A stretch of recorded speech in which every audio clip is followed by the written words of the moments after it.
What's going on, everybody? This is Afro Think Tank, and today we're going to talk about religion. Religion is the hot topic within the African diaspora, within the African community at itself. And today I'm going to try my best, because we're having so many different conversations. I'm going to try my best to explain to you. I'm gonna say this is my opinion, but my opinion based off facts and history. And I think I can kind of simplify a idea that I think could clear a lot of things up. Because if you guys know, if you've been listening to me, I'm always talking about how we need to stop practicing Western and Eastern religions. And of course, those religions are Christianity and Islam, and also Judaism, right? And I get a lot of pushback from those who watch me, those who subscribe to me. They like everything I say, except for that part right there. I'm being a little harsh, I'm being unfair. You'll have the East African or the Ethiopians. They'll talk about how Christianity, started in Africa and in Ethiopia and all that stuff. You hear them, take a portion of Christianity, say it belongs to them. You also see some Pan-Africans, some on TikTok. There's some, for most of them are on TikTok, some on YouTube. They'll say that Islam is actually an African religion and it really belongs in Africa, and they use that to justify it when people criticize Africans for practicing that Asian religion. And I also call it an Asian religion, right? But I also hear Africans say that Islam is an African-oriented religion, right? You get some people who like to say that we are the Hebrew Israelites. You have the ones that don't like Africa because they say that it was the Africans that destroyed the Hebrew Israelites, so we'd have a relationship that can't fit with each other or whatnot. There are various different reasons why they say that they're not African. Then you have the ones that say they are African, that these Hebrew Israelites are African, and Israel's really somewhere else, and this and that, right? And then you get the Moors. They took another aspect of Islam, and they say that they have to tell you about the history of them, and where they end up in America. And then we all are listening to these various different type of black people claim these religions that are in the Asian and European category, and they fight so vigorously to hold on to it. And it just seems like something that we can't get over, right? It's like that thing that the Christianity was the version that we currently most of us practice. That version is the one given to us by our slave masters. That's a fact. Islam is given to us by the even before Christianity, but it was given to us by the first colonizers before the Europeans came, like the Arabs, right? The Arabs, those Arab people, right? The Turkish people, the European-esque Turkish Astan groups of people, not the African people of the Orient, right? Not the African people of North Africa, but another group of people, who came in and conquered. That's where Islam came from, right? We all know they came from those different places, but at the same time, we also claim to be those very same people. Like we claim the original Arabs in that area were black, right? And you hear different arguments, and you claim that the Mediterraneans in Europe, in this particular area, they were black. The original people, the inhabitants of this place that we call Israel, those people are originally black, right? So since everybody's claiming it religiously, but then they fight each other, especially amongst us as African Americans. I mean, the whole world fights over their differences and the denominations of the Abrahamic religions that they all, practice.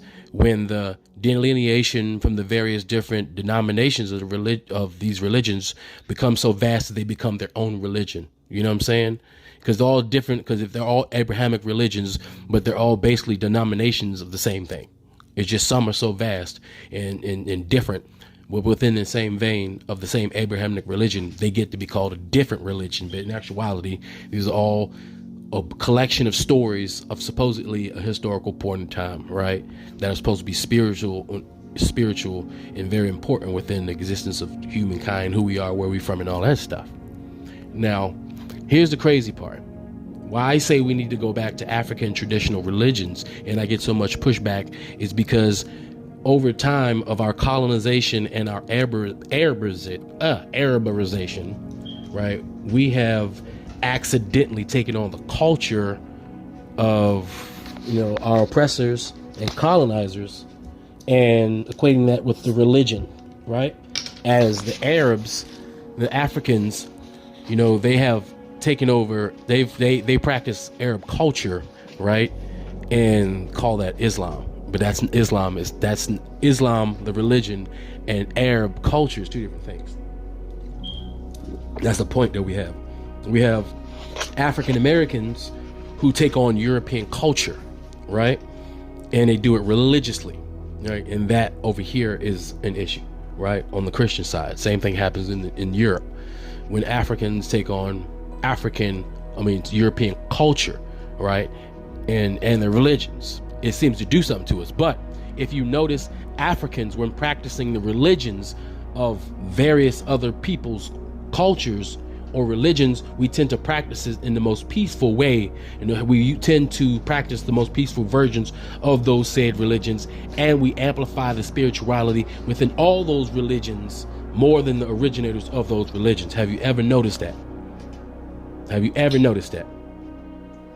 What choirs get flown out to various countries around the world to sing the same hymns that's sung in various other countries?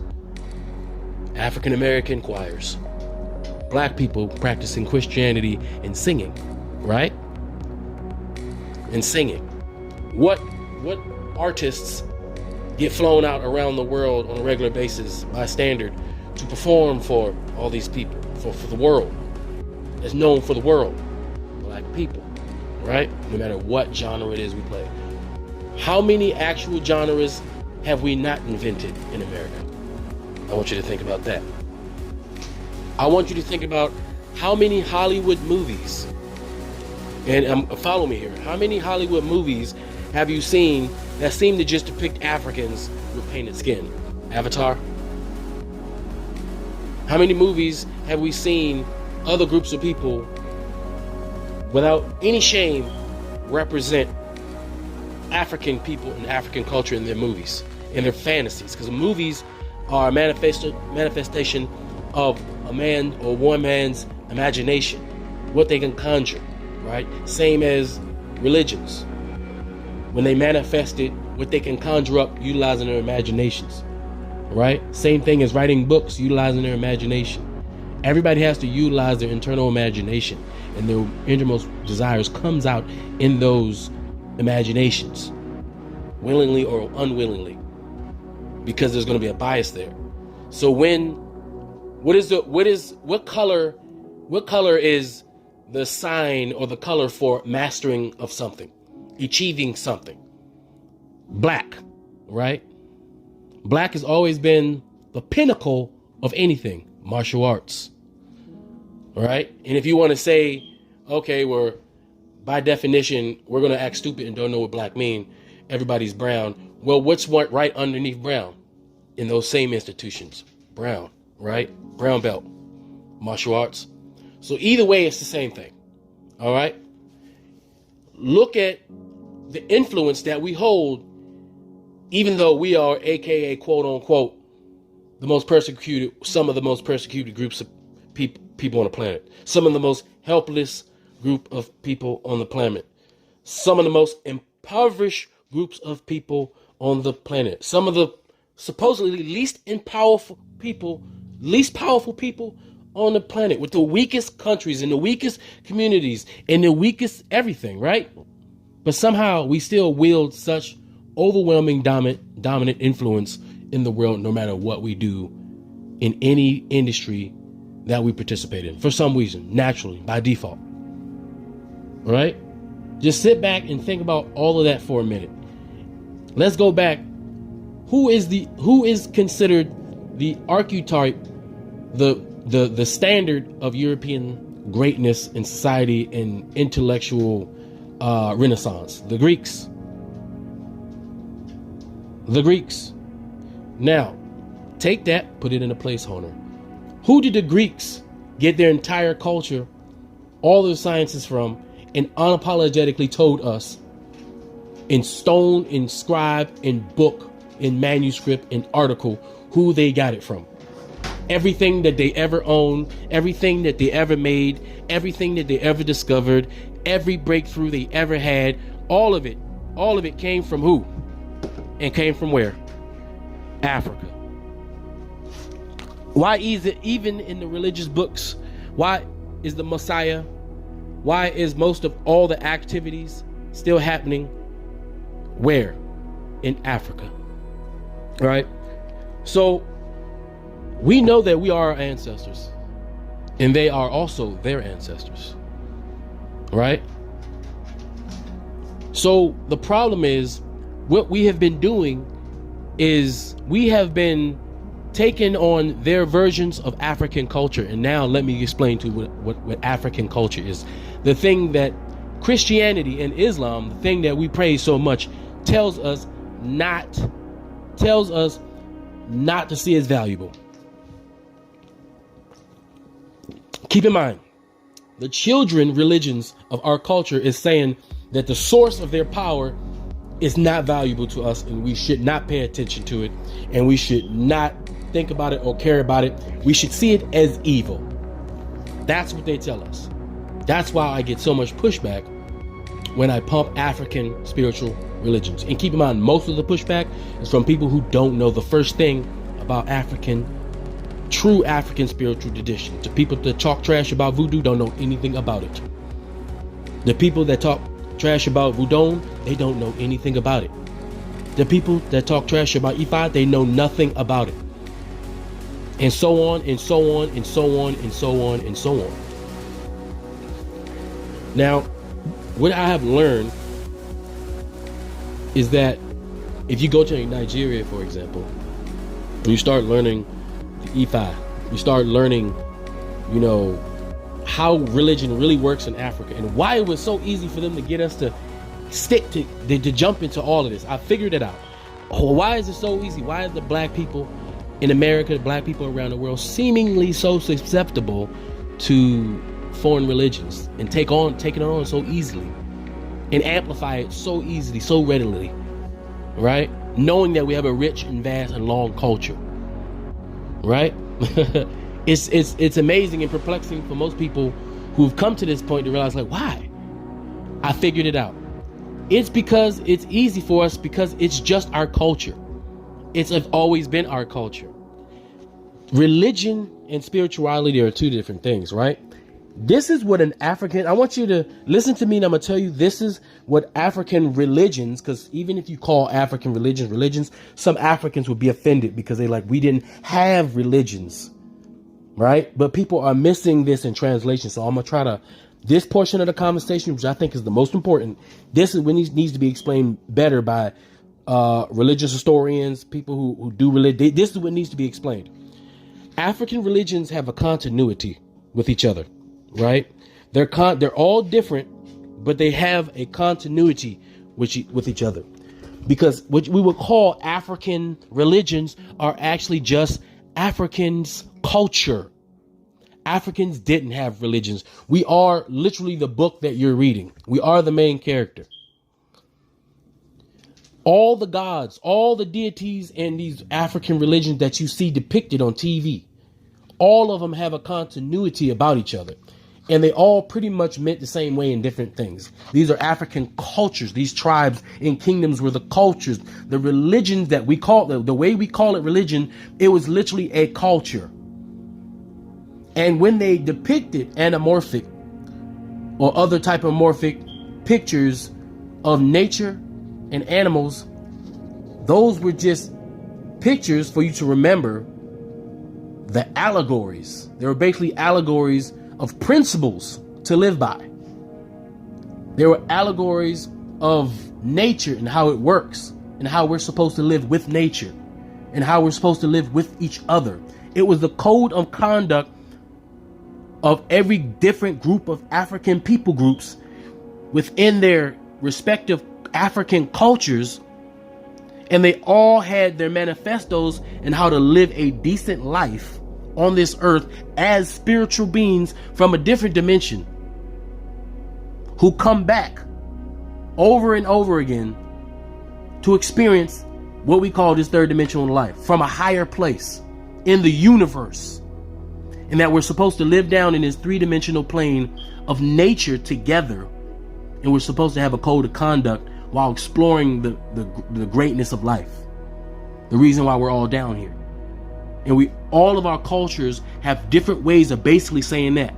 All of our cultures understood nature and what we live in. This is all God. God is both female and male. God is everything and all around us. When African people pray, even to this day, whether it be Islam, whether it be Christianity, Judaism, Buddhism, whatever, unbeknownst to us, we are actually doing exactly what we've been doing for hundreds of thousands of years. We pray. It doesn't matter what we call it, because our prayers are genuine, because we know how to pray. We all pray the same way, no matter what religion it is, if you not notice. If you pay attention, we pray and we speak to our ancestors. We don't worship our ancestors. African cultures didn't worship their ancestors. They honored and praised their ancestors because they knew that their ancestors were closest to God, the one God, because they are there on the other side, watching over us, waiting for us to see them. But right now we're here and they're there. They are directly connected to the God. Orishas and all the other deities of West Africa were actually people who were deified for doing great things or doing notable things. They were real people who personified certain principles that should be remembered by the great griots, who told stories with rhythm and blues, with the drum and the banjo, so that we could remember it. The same way, if I give you a book that you read before, you couldn't read every word from the top of your head. But if I take 10 seconds and drop a familiar beat, you'll give me the whole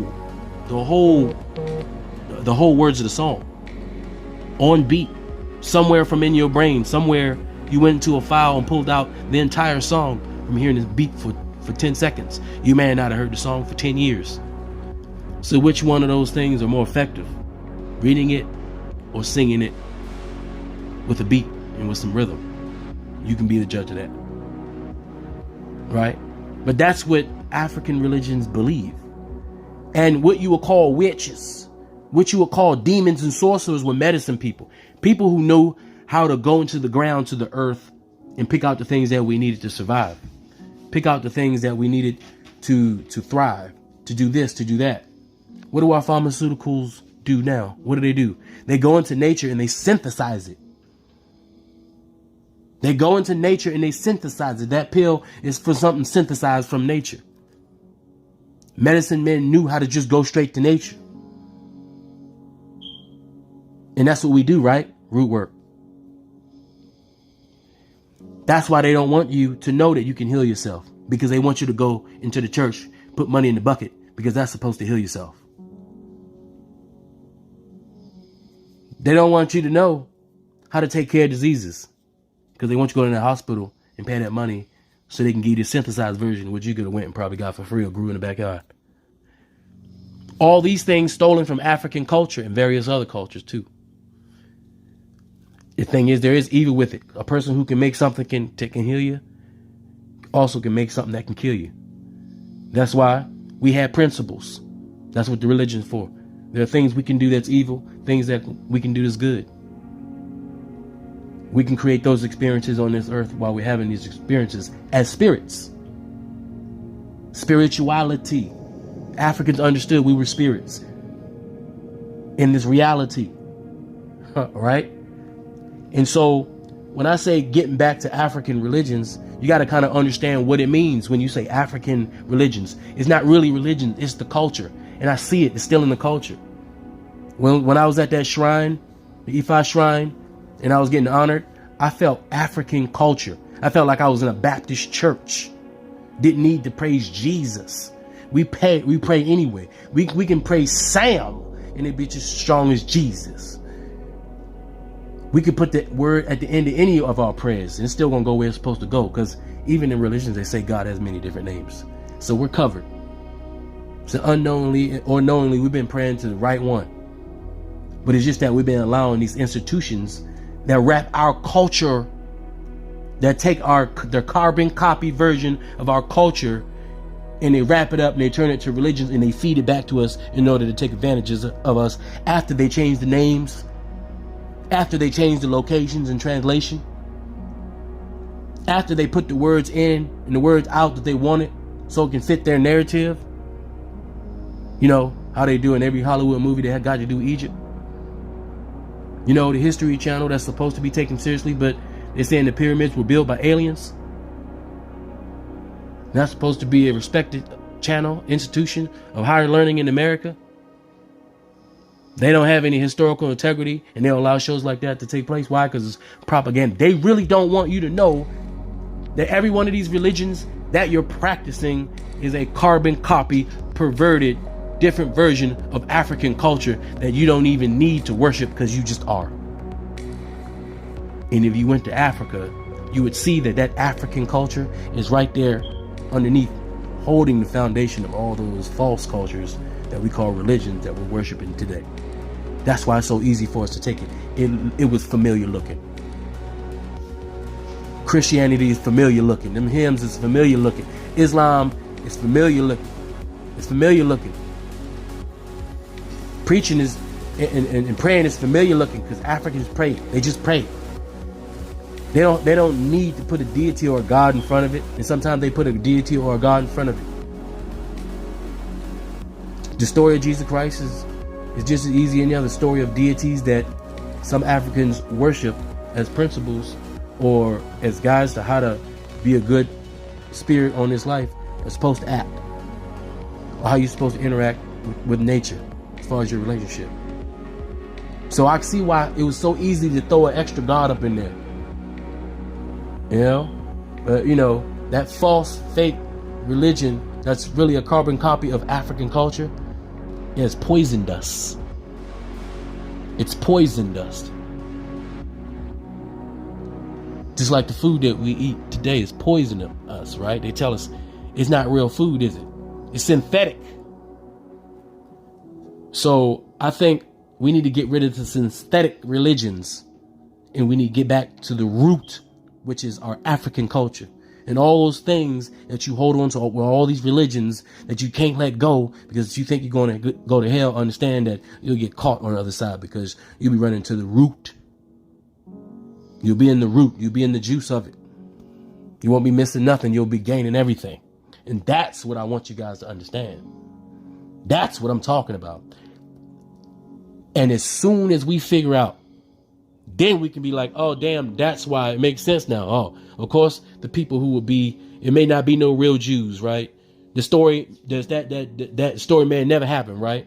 But guess what? The people was there that inspired that story in that area, and it was black. Egypt is black. The Arabia and the Peninsula was black. They were all just black.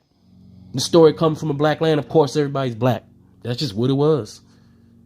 That's just the story. That's just the truth. These were black cultures interacting with each other. And somehow we got lost in translation. Well, no, we know how we got lost in translation. But it's up to us to go find the real stories that inspired all these other stories that we kill each other over, that we divide ourselves over, that we waste time fighting and arguing while those that gave it to us are taking advantage of us and taking advantage of our true culture. Because for some reason, all of our African culture is in their museums for them to worship, and they don't even want to give it back. That's how pressed they are. The obsession is real. Anyway, I hope you understand. That's African religion. That's not really religion. It's African culture. Anyway, that's all I got to say. It's Afro Think Tank. Learn something, teach them. I'm out.